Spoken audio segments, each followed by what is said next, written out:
Yo guys, welcome back to my channel. So in this week we'll actually take a look at when I went to Cape Town to get engaged. So it's a special video. I just want to mention that it's a 3-part video, so it's like a nice mini series. Don't miss out on anything, stay tuned for part 2 and 3 that's to follow in the next couple of weeks. So in this video, part 1, we actually flew down to Cape Town.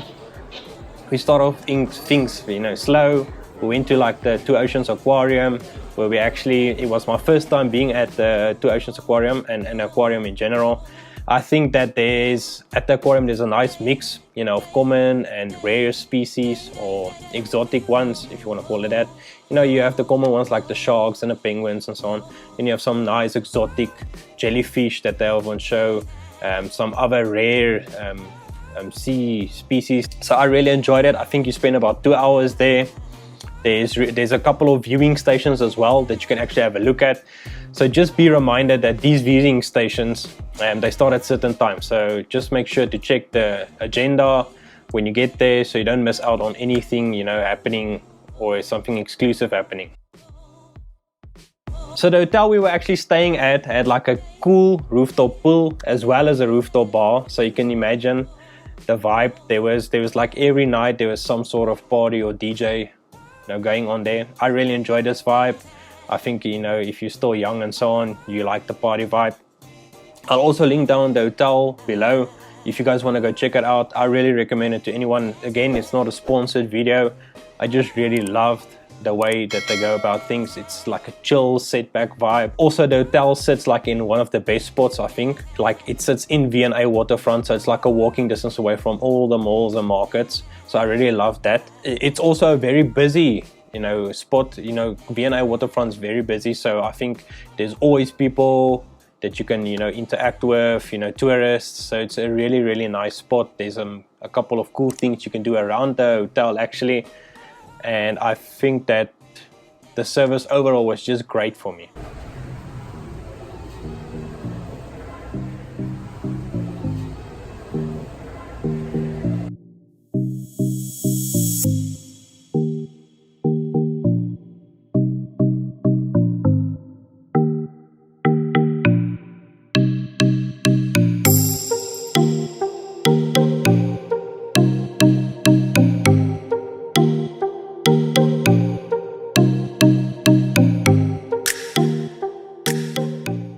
So when we got to day 2, so this was obviously much more action-packed than day 1.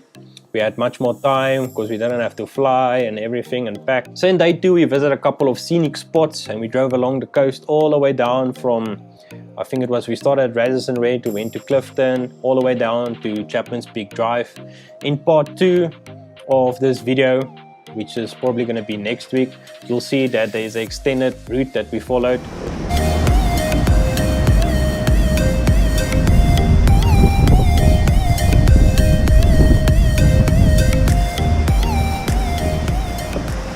Some of these beaches that we actually visited, they like really renowned iconic spots in Cape Town. I think if you go on Instagram Cape Town, you'll see all these beaches, people taking pictures there.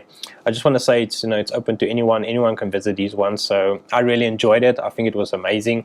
I think I'll recommend you guys to take a camera with you, because all these beautiful nature scenery you see. So also while you drive along these coasts, there's like these viewing stations you can actually stop at, or viewing spots. You can just get out of your car, take a couple of pictures. If you want to have a picnic, I think there's also picnic spots. So it's really, really amazing. I think that also the vast weather patterns Cape Town has, like it will rain, for instance, in Camps Bay, and then 2 kilometers away it's sunny again. So I think that that's really a cool effect. I think if you find Chapman's Peak is also not always open, so I just want to mention, if you go there, make sure that it's open. Sometimes you're lucky. Luckily on that day that we went, we were so lucky and it actually was open, so we got to enjoy it. So you're going to view Chapman's Peak as we go through it. So I just want to say stay tuned for part 2. We actually encountered like a penguin colony. I'm sure everyone knows where this is, but enjoy the rest of the video.